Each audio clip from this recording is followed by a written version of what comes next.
Hey guys, and welcome to the next episode in the Enemy Logic series. In this episode, we're going to be taking a look at giving George and William, the enemies, their search state, a state which needs to activate the moment the player breaks the direct line of sight by hiding behind some barrels or a wall, or if the player moves far enough out of the enemy's fire range. At that case, the enemy needs to move up a little bit so they can continue attacking us. Now let's get started on that. Let's get coding. Do you want to learn how to design and make games? Or maybe you want to learn more about Godot? Then subscribe to this channel and don't forget to hit that little bell icon to make sure you don't miss out on anything. Also, if you're curious about the game development that I do myself, you can always look me up on my Twitch stream. I stream every Tuesday and Thursday. The description, the links, the exact broadcasting schedule, you can find all that down in that description box below. Now let's get started. In the last episode, we started working on this state machine and more specifically the attack state. Now we want to work on this search state. Before we can do that, we got to make sure that the search state is properly activated. We got to know when exactly the enemy needs to start searching for us and program that into our code. Now, having a look at this 2D visualization, we can see that currently George and William, our enemies, don't have a direct line to sign up for us. However, we are in the sight range of George. Now that we are in range of George, his line of sight circle, its area 2D, shouldn't automatically mean that they should start searching for us, as George is not aware of us yet, as he has not seen us yet. So what we want is that they keep in their resting position until they have at one point had a direct line of sight with us, which would have started their attack state. And if we ever, for some reason, move away from that direct line of sight or their range, then we want them to start searching for us, as they know that we should be there somewhere. So to get that done, we need to remember whether the player was seen or not. So for that, we're going to create a new variable, which is player seen. And we want player seen, we can set it that in our sight checker, which checks if there's a direct line of sight the moment the player is in range. We can say, okay, as soon as the player is in sight is true, we can also say that the player is seen at that point. Now, with that set, we can say, okay, else, which means that the player is not seen, player in sight is false, that is the case, and the state becomes rest. Well, that shouldn't always be the case. Like we said, we only want that state to become rest if the player was not seen. So we can say that if the player seen is true, then we want the state to be search, and only else we want the state to be rest. So this will make sure that if the player hides behind anything within the player in range area 2D of the enemy, then the enemy should start searching for us. But we want them to search in another situation. We also want them to search the moment the player leaves the player in range area 2D, but the player has had a direct line of sight with that specific enemy. Now, when the player is no longer in range, it is on sight body exited. That's the moment we set player in range to false. Now the player is still not in range, so that can stay the same. But we can say that if player seen is true at any of those points, we can set the state equal to search. That way, the enemy will also start looking for us if we move outside of its range. Now with that done, we can start working on the search function, as the state search is now properly set. So now we set the state to search whenever that's necessary, whenever we want that. So in the search state, we need to have a function that's going to make the enemy move around the map. Now, to make the enemy move around the map, we need a path that it needs to walk on. We can calculate that path in the code, but Godot has many nodes to support that kind of behavior, and those are much easier to use. So let's do that. So over here on the map, the YouTube map, I'm going to go into the scene of this map, as this is a linked scene, and this is just the empty map by itself. Now on this map, I'm going to be adding a navigation 2D node. The navigation 2D node is going to help us to retrieve a path. However, a navigation 2D node is not cannot work by itself. We're going to give this a child, and it's going to be the navigation polygon instance.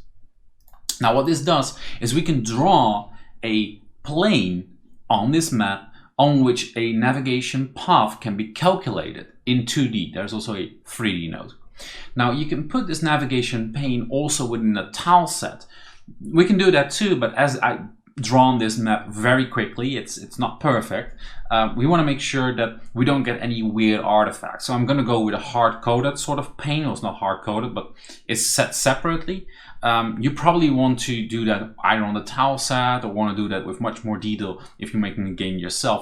Right now we're just here doing the coding and I'm showing you how it works. I'll probably make a series on navigation, including like more advanced use of this node in the future, probably after this enemy logic series. So when you click the navigation poly, you can add a pane to it. So for example, we can start at the top here. Yes, we want to create that resource, and you can simply say that it needs to be able, where it needs to be able to walk. So you can move around these barrels, you can go into the corner here. We're going to go with a wide angle around this ledge, as I know that I've not made that perfect. I'm not going to bother with the archers. That's why doing it in a tile set would probably result in a more natural feel to the logic of the enemies. But right now we're just testing it to the navigation pane, and I'll work on a tutorial in the future on how you can do that in the tile set. So we go around here, around these barrels, and we'll link it up. So as you can see, the game has now calculated this pane, and within this pane we can, or plane I should say, not pane, plane, we can start calculating paths. So with that done, we can save this and we can go back to the script and we can start working on this search function. So the moment the search state is activated, we're simply going to run this search function, and as we want to move it, we want to move the enemy with every frame within the physics engine. So for that I'm going to push the delta as well, and remember we're in the process function here, so I can push delta to it. Now, of course this function doesn't exist yet, so the game engine starts screaming that he wants something from us, and there we go, we put a search function in there and a pass. Now let's start working on this coding part. It's not going to be super complex, but you probably want to maybe pause a couple of times to see what we're doing exactly, and this might be maybe intermediate level Godot coding with all the links that we'll be making. Now as we have added that plane, that navigation plane for the enemy, we are back now on the enemy script. And at the top of the enemy script, I've added a new line of code, which is a new variable, map navigation, and I saved the reference to the node of navigation 2D on our YouTube map, on the name of the map that we're on. As you can see right here, YouTube map navigation 2D. Now with that, I have an easy reference in which way I can access all the functions that are on that navigation 2D node. And we're going to make use of those functions, quite a lot actually. So in the search function, I've also added the first line of code. Now the first line is a variable that is going to be the path to the destination, because we want George and William, our enemies, to move on the map. And to move on the map, they need to go from A to B. And between A and B is a path. And that's what we need to retrieve in order to input into our moving functions. So we get the map navigation, that's the node reference. We just made a code line earlier. And there's a function on navigation 2D called getSimplePath. Now getSimplePath takes two variables, a starting location and a destination. The starting location, as we are on the enemy script, can be retrieved by simply getting the current global position of the enemy. And the destination is what we need to retrieve. As you can see, destination is a variable here. And we need to put that variable on the top here, as we need to retrieve it somewhere else. And where we need to retrieve it is pretty much the destination is the last known position of the player. When the enemy was still attacking the player and player was still inside, that's the moment we know where the player was. The moment the player stops being inside, if we constantly keep updating the destination in this function, we have the latest known location of the player whenever the character, the enemy, reverts to its searching function. However, we cannot simply say that the destination is the player location, because the player might be outside the 2D navigation plane. And if the player is outside the 2D navigation plane, the function getSimplePath will return an error, as he cannot find a path there because the player is outside of it. So what we want is, we do want to get that map navigation reference. Well, instead of using that or getting the player position, we're gonna get the closest point, and we are going to use the player position as input for that. Oh, I must type that correctly. That was not going to work. The closest point. Now the player position is already known. I'm not sure where we get it, or we get it right here. So if in that case, we might want to move this one above the other. And we use the player position to fire projectiles towards the player in the attack state. And with this get closest point to the player position, we get the closest point available in the 2D navigation plane that the enemy can walk to and find the path to. So with that said, our search function now no longer gives an error, and we can continue by working out how we're gonna move this player onto this path. Now before we can start working on our movement loop to get George and William from point A to point B, we need two more variables as input for that loop. Those two variables are the starting point, and it is of course the same get global position as we used here. The difference between the starting point and the path to destination is that the path to destination is an array of vector 2 positions, but it excludes the actual first starting position. So we always need a starting point. And also we need to know how fast it can move. So we're gonna say that we have a move distance, and that move distance is going to be the speed times delta. Now this move distance is basically the amount of pixels that the enemy will be able to move on that single delta frame. Because remember, we're going to make this movement cycle work, and we're going to make it run a for loop on every frame within the physics engine. So on every frame of the physics engine, we can move a certain amount of pixels. Now with those two variables set, we can start working on our movement loop. Now with all the input available for our movement loop, we can make it. I prepared this code for us to move this tutorial along a little bit faster and to not bore you. But if at any point you're like, oh, what the hell is going on? Feel free to rewind or pause for a moment. I'm gonna cut this piece out for now and explain that later. And first I want to get down to this part of the code so you understand how we get to the moment that we start moving. So remember, our path to destination is an array. It's an array of positions, vector 2 positions, between A and B. And all those positions together make up the path. We also have the starting position and the move distance. Now the move distance you can sort of see as movement points. Like in a turn-based game, you have movement points, how much moving is possible within any given turn. Of course, it's not a turn-based game, but taking that philosophy makes it easier to explain what's actually happening in the code here. So what we do is for every point within that array of vector 2 positions, by taking the path to destination, the size of that array. So for every point in that array, we're going to be first calculating the distance to the next point on the path. So we take the starting point, that is the global position of the enemy, and we calculate using the function distance2 the distance towards the next path or the first point on the path to destination. So this will give us a distance to the next point. Just like I said, you can see move distance as movement points. Distance to the next point, it will be the amount of movement points you would need to get there. So we compare the two with an if statement. So we determine that if the move distance is smaller than the distance to the next point, so if we do not have enough movement points left, we want to start moving. And we want to start moving a part of the way. That's the code I just took away for a second. What's interesting is what happens if we do have enough points. Because if we do have enough points to get to the next point, we then want to calculate, can we then make the one after that, and the one after that, and the one after that, etc., etc. So what we do is we sort of deduct the amount of points we needed to get to that first point from the move distance, from the movement points we had at the start. Then we reset the starting position towards that first point on the path.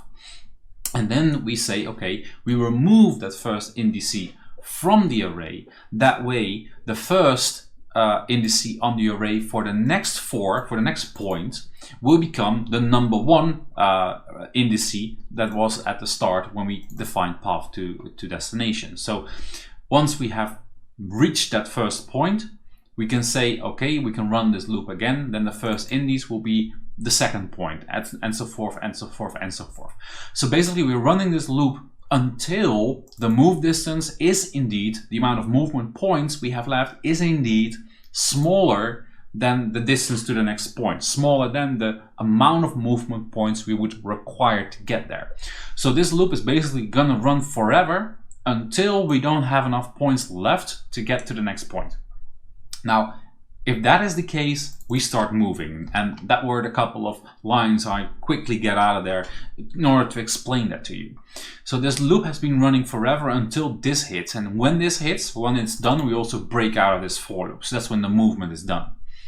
So what we do, we make use of a move and slide function, and we input motion into there.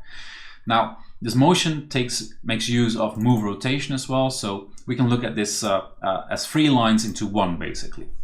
The first thing we do is we take the move rotation. So we determine basically in degrees where the character will have to move to. Do you have to move to the west? Do you have to move to the left, to the right, east, but then in degrees. We get that by the get angle 2, and the get angle 2 will take this is on the enemy script. So this will take the position, the current position of the enemy, and it will calculate that angle towards the point it has to be moving. Now, the point it has to be moving towards is a linear interpolation of the starting point towards the path to destination. Now, that might sound a little bit complex, so bear with me. We have calculated the whole path, and at some point we get to a piece of the path that's too long for us to cover. So what we do is we need to move the character partially of the way, not the entire way, because we don't have enough move points for that.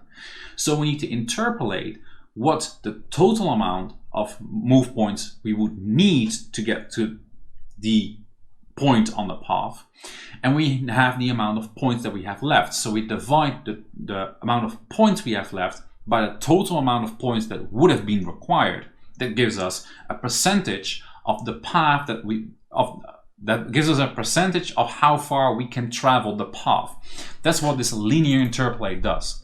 So it takes the path to the destination, so that's a point, a vector 2, and we divide the move distance by the distance to the next point, and we're going to take the linear interpolation, so that's going to be taking the starting point and the destination point, and then the percentage of how much it can move on that point.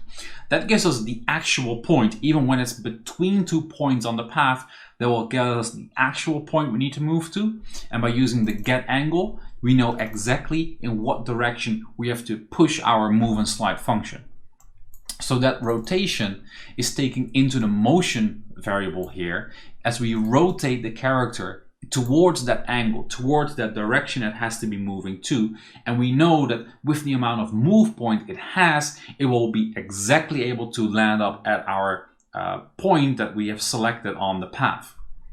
So we take that motion as the speed, and we don't have to multiply it by delta again, because we have calculated that on this frame, taking this speed and we push it with that speed on this frame, we land exactly at the point we want to get to, as long as we rotate the player, or the enemy in this case, in that exact direction.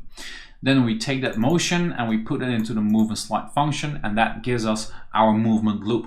Now, that was maybe a little bit complex. Rewind it again if you want to, and else we're just going to continue on to the next part. Now, before I can demonstrate this, there's one thing we have to change. And the reason that we have to change that is when the player is attacking and at any point we go out of the line of sight, there's a timer here before we set the speed back to 120. And if that happens when this timer is running, the speed is 0. If the speed is 0, the move distance is 0. And when the move distance is 0, we're dividing 0 by a number. And that, of course, will give you an arrow. You cannot divide 0.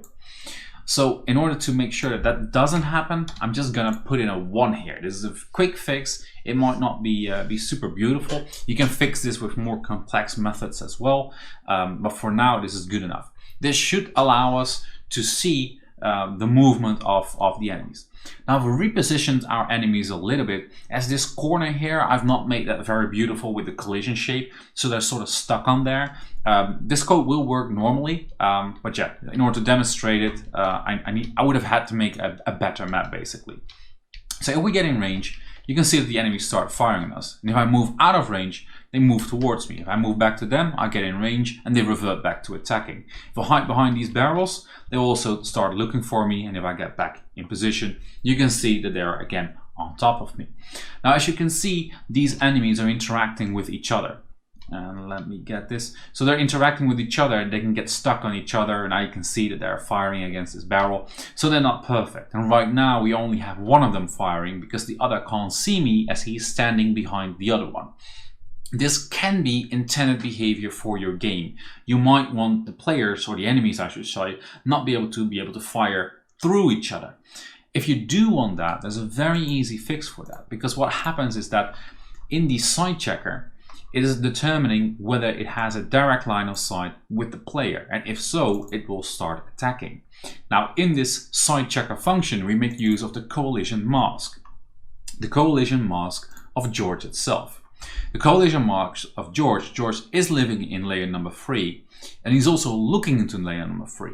And as we take the collision mask, he'll see the other William, or William will see George, and they'll say, I can't see the player. If you take this one off and you would play again, then that behavior would be that they can fire through each other. So if that is the behavior you want your enemies to have, so here we go.